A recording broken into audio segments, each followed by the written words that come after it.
Hi, everyone. Welcome to a special edition podcast episode from Embrace, NAVC's advocacy initiative. Following Dr. Kurt Schrader's retirement, we will no longer have representation in Congress by veterinary professionals. Veterinary professionals offer a unique insight not only into our industry, but many of the issues that affect public health. Could you be the veterinary representation that we need? If you have ever considered running for public office, this episode is for you. For this episode, I was joined by Mike Bober, president of the Pet Advocacy Network, to discuss how to get started in politics and public service and what to expect when starting and kind of all along this journey. I'll let him tell you a little bit more about himself in our episode, but just to give you a brief introduction, Mike Bober joined the Pet Advocacy Network as Vice President of Government Affairs in 2013 and has led the Council's advocacy efforts ever since. In January of 2016, he was named the President and CEO. To spread the word about the power of pets and the benefit of the human-animal bond, Mike and the team at the Pet Advocacy Network have established or expanded several popular events on Capitol Hill, including Pet Night, therapy animal interactions, and an annual legislative fly-in for the pet care community. In the early days of the COVID-19 response, they led the nationwide effort to ensure that pet retailers and service providers were included as essential businesses and permitted to remain open as closures went into effect across the country. Previously, Mike served as coalitions director for a national political committee where he presented on key congressional races and grassroots engagements to groups nationwide. His specialties include legislative analysis, connecting with lawmakers, coalition building, and outreach. He was named one of the pet industry's 40 under 40 by Pet Age in 2016. In 2020, the World Pet Association presented him with their Positive Impact Award, and he was included in Pet Age's inaugural Power 50 list and the National Institute of Lobbying and Ethics Top Lobbyists of 2021 list last year. In March, he was recognized by Association Trends as 2022 Leading Association Lobbyist. Mike is a former Jeopardy champion who sometimes answers in the form of a question and a certified barbecue judge on the KCBS circuit. He and his family welcomed Scruffles, their Cocker Spaniel, as one of the earliest pandemic pups in April of 2020. For this episode, I'm joined by Mike Bober, and we're going to talk about something a little bit off topic compared to some of the medical topics that we normally cover, and talk about representation in political office and the Pet Advocacy Network. So, Mike, thanks for joining me today. Thanks for having me. It's a pleasure. So, Mike, tell us about yourself. Sure. I'm Mike Bober. I'm the president of the Pet Advocacy Network. But before that, I actually spent about a decade in politics in Washington. I ran the House Conservatives Fund, and I spent 4 years as the coalitions director for the National Republican Congressional Committee. So I've had a little bit of experience in the political world, and I've seen my share of candidates, both good and bad. And I know for a fact that folks in the animal health community are among the best out there, and I'm hoping we can recruit some more. Interesting. So this is a side of, the animal industry, if that's what we want to call it, that I don't think I ever even knew existed. How did this Pet Advocacy Network come to be? The Pet Advocacy Network has actually been around for about 50 years. We were formed in the 70s as the Pet Industry Joint Advisory Council. And really, it's because decisions get made in Washington and across the country, whether people who are involved in them have a say or not. And so it was a real effort to make sure that as those decisions were being made and as important regulations were being considered, that there was an opportunity for those of us in the community to really kind of connect with the folks that were making those decisions and to kind of help them use the best available information as they were considering their directions. So this was more formed out of a production type of standpoint? Yeah, it was folks in the manufacturing community, but also in the live animal breeding community. Both sides saw the need to sort of to borrow a line from Hamilton, to be in the room where it happens. We are the trade association that represents the responsible pet care community, everyone from breeders and distributors of animals to food and product manufacturers, retailers and service providers, and even folks in the veterinary community as well. Our job is to sort of help educate lawmakers and staff to make sure that when they are considering legislation or regulations that affect animals or those who care for them, they're doing so with the right information to make informed decisions. So that's what we do on a daily basis. Is we have meetings, we connect with lawmakers, and we really try to represent the expertise and the experience of your members and our members alike. Yeah. I mean, we've certainly seen that in veterinary medicine, as far as rules and regulation and going, hold on, we actually can't practice if you do that. And That's right. That's right. having to put the brakes on or support some of this stuff. Yeah. We find that a lot of the time it really is a matter of weighing in, like you said, both for the good and the bad.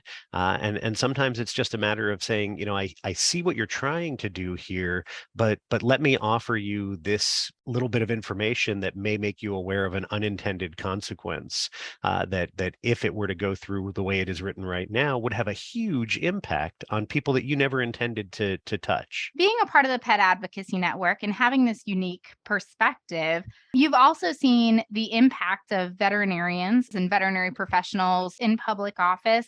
Do you feel like that's something important for veterinarians, such as the ones we've had in office recently, to continue to serve and give that representation? Oh, it's huge. Yeah, the one of the biggest challenges that we face in our efforts at advocacy is educating people on something that they don't really have any grounding in whatsoever. So when you've got somebody like a Dr. Schrader or a Dr. Yoho, who's coming to Congress with a grounding in our subject matter, it does so much of our work for us up front and really allows us to focus on the substance of what we're talking about.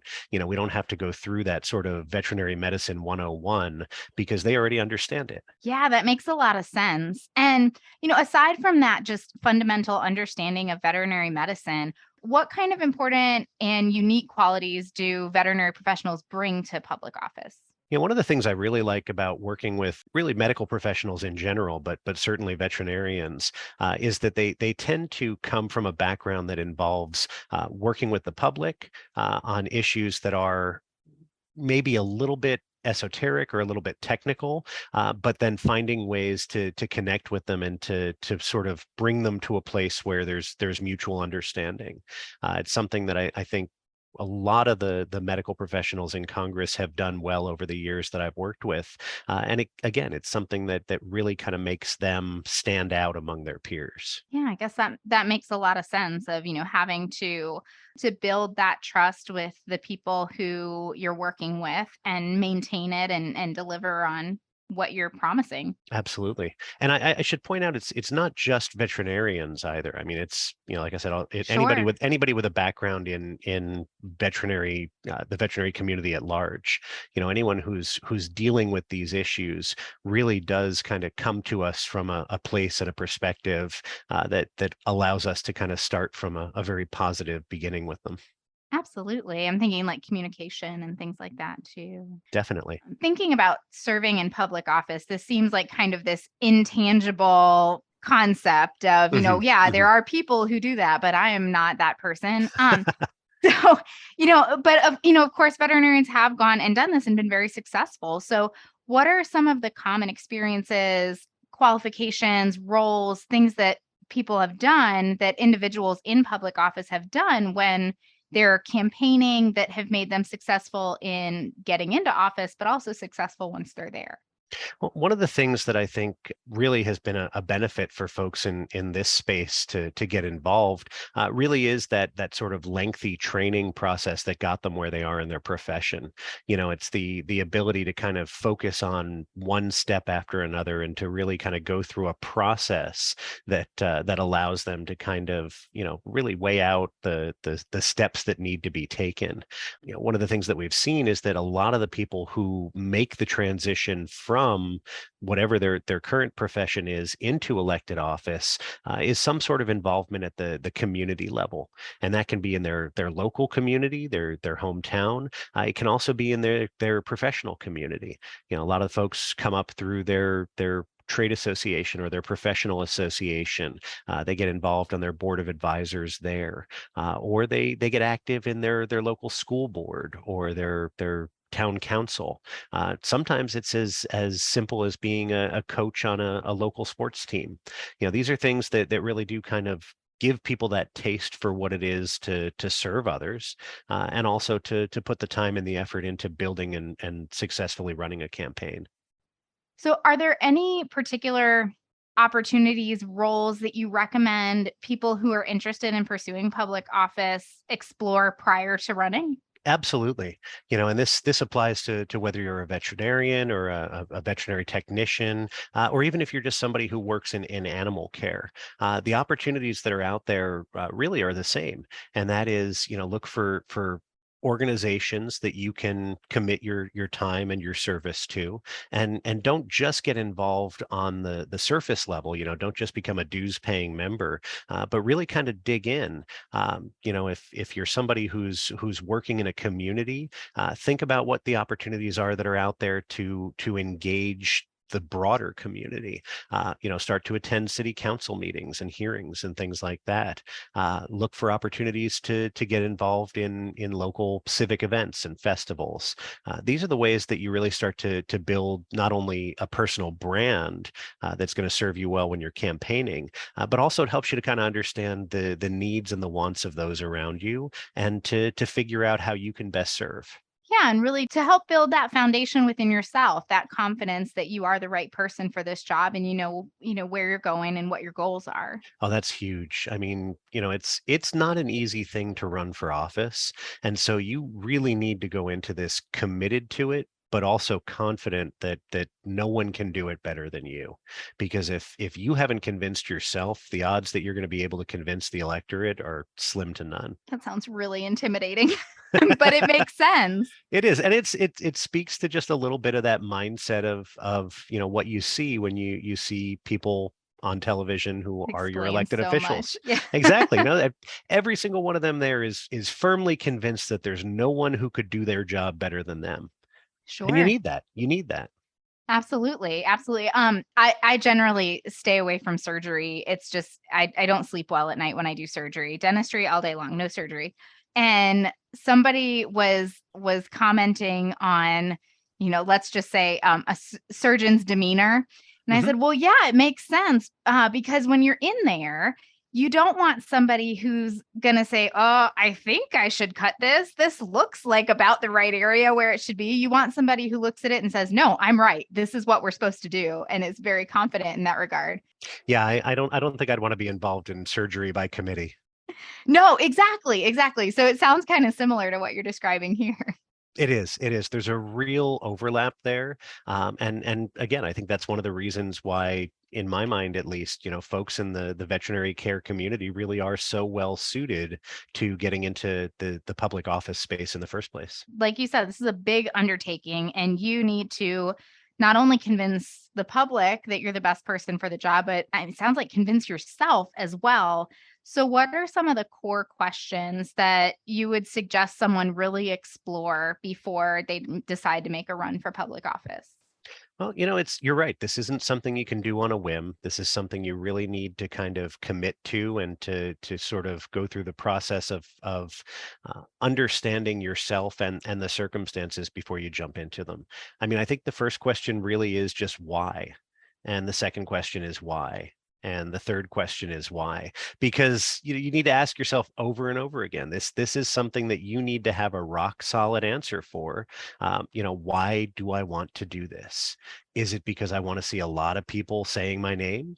Is it because, I want to get really popular in my community? By the way, both of those are really bad reasons to do it. Just But to clarify. just to be clear here, that's not why you should be doing it. Is it because you've identified a very specific need and you think you've got a solution to it? And if the answer to that is yes, then you're off to the right start. The next question you need to ask yourself is how. How am I going to do this? And that's the part that trips a lot of people up, because a lot of us, in our beds at 3 o'clock in the morning have the solutions to all the world's problems. The trick is turning around and turning those solutions into realities. And the first step toward doing that is building a winning campaign. So if you're going to run for office, you need to understand what it takes to build that winning campaign, to fund that winning campaign, and to run that winning campaign. And so the why and the how are really the two most important questions that people need to ask themselves. And then the last questions are less for you and more for the people around you, which is, are you willing to put up with this? Because this is a time consuming and expensive and in some cases demoralizing undertaking. The reality is politics is a game with winners and losers, and you don't get to be elected to office without defeating someone else. Uh, by the same token, your opponent is trying to defeat you. And with all of that being the case, everyone around you is going to be affected by what's playing out in a very public way in the campaign. So you need to make sure that they're on board and they support you for that, and that they understand that some of the things that are said and done out there probably aren't going to cast you in the best possible light. Oh my goodness. But I mean, when you're explaining this, it's making sense from a veterinary professional standpoint, Mhm. where you're talking about having the solution at 3 a.m. Well, it sounds like in order to carry out the solution, you have to have people on board. You have to have people buy into your solution. And that goes back to that unique skill in the veterinary community of communication and coming from a place of trust and, That's right. getting people to buy into your plan. And then I couldn't help but laugh when you said, this is time consuming and expensive and at times demoralizing. I'm like, well, we made it through vet school. So That's what I'm saying. here All of we all of are. this stuff is experiences that map really closely to things that animal health professionals have already experienced, and that's what makes, in a lot of cases, professionals in this field such good candidates. Yeah, it makes sense. It makes sense. So, let's say you decide, all right, I think this is a direction I might want to go. You start to get involved in your, local VMAs and different organizations, things like that. How do you make the jump from there to a political party? Is this something where you're recruited? How does that work? Well, there's a couple of ways to do it. There certainly is a recruitment element, and if you are politically minded in the first place, the best way to do that is to get involved with your local party, whether you're a Republican or a Democrat. You just need to go out and identify yourself as someone who's interested, and then in the same way that you do get involved in those VMAs and other organizations, there are opportunities within the local party to start to represent yourself in a way that demonstrates that you're ready to be a candidate. It depends on who you are. In some cases, that can be making contributions, getting involved in a fundraising capacity. In other cases, it can be volunteering your time and your talent.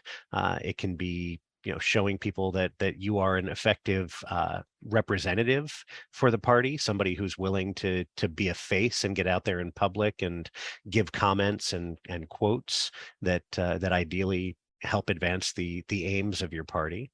And then in those situations, usually what will happen is the parties kind of regularly watch for people that they think would be standouts as a potential candidate somewhere.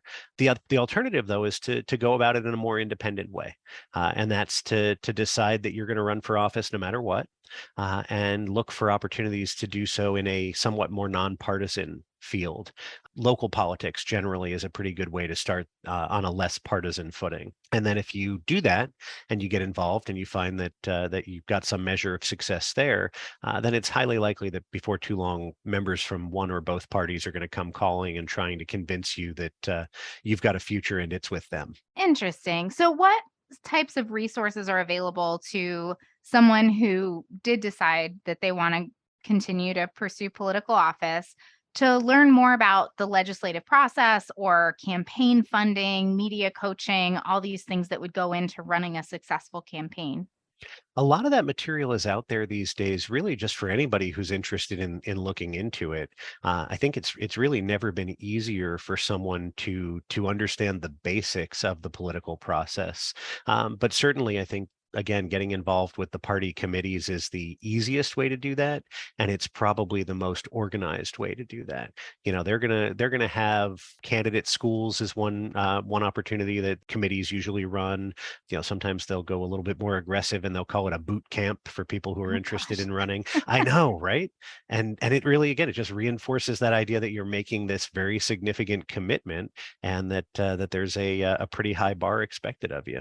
But again, it's the material is out there for you to sort of consume independently if you really just want to get a grounding in it.